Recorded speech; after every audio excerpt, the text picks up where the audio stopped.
Hi YouTube, it is time for another TTC Tuesday today, and as I told you last week, very unexpectedly we got to do another hormone treatment before the summer.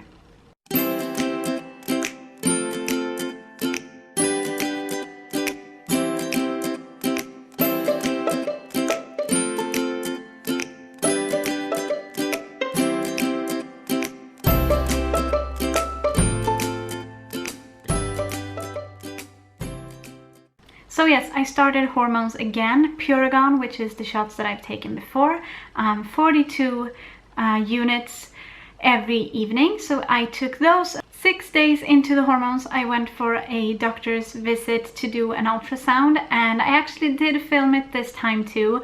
Last time I noticed that the doctor that I was with, she kind of stopped talking the moment I started filming, and she kind of gave me all the info afterwards once I had stopped filming. So this time I told this doctor, which was another doctor, that I would mute it and before I put it on the internet, and so he could talk to me during it and all that stuff, and I would only film the ultrasound and all that kind of stuff so he wouldn't get nervous. So he actually gave me all the info, but since I promised to mute it, I will do a bit of a voiceover just to tell you what happened. And also it was kind of a long clip because I asked a lot of questions and he kind of took his time to show me and explain, so I will probably speed it up a bit just to make it go a bit faster, because ultrasounds are just, they're not super interesting, especially if you see the same thing for a long time. So I guess here is that clip. So yeah, here we go. First off, he's looking at my uterus, and I thought it looked kind of weird at first, but he said that it was the way it should be. He's just measuring to make sure it's the right size, I guess. And then he's gonna point right here, and that's because he's showing me that there are 3 layers, and that's the way it should be.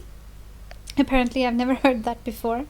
And then he went on to my right ovary, and as you can see I have the PCOS type ovary with lots of tiny little follicles, and he just kind of measured the biggest one and it wasn't even close. So I started losing hope, and then he went over to the left ovary, and as you can see right there we have this big follicle. So he's gonna measure that now. As you can see, it's about 15 millimeters by 15 millimeters, if I remember correctly. And that is pretty big. That's actually very big for me, at least, because it usually takes me a long time to go through a hormone treatment. So here he then just checked that there were no other follicles that were growing big, and there weren't. So that was very good news. So yeah, I had a big follicle. It was 15 millimeters, as you could see, which meant that I was going to take, or that I did take, hormones 2 more days, and then on the 3rd day I would take the trigger shot, the ovulation shot. So I took that shot on Saturday, yes, on Saturday, and on Monday, which was yesterday, I ovulated. And actually this time I felt the ovulation, and that has only happened to me once before. It was last year when I got pregnant and then had a miscarriage at week 9. That pregnancy I actually felt the ovulation, which hasn't happened to me before. And I actually, now that I think about it, I can't remember how it felt. I actually think I'm gonna have to look it up. I have my phone right here, so I'm gonna just quickly scroll to October of last year, which I think is the month that I ovulated, and see what I wrote. So what I have written down here is just that I felt kind of menstrual pain in the morning in my tummy. And that's all I wrote, which is kind of what I felt this time as well, so I guess that matches up.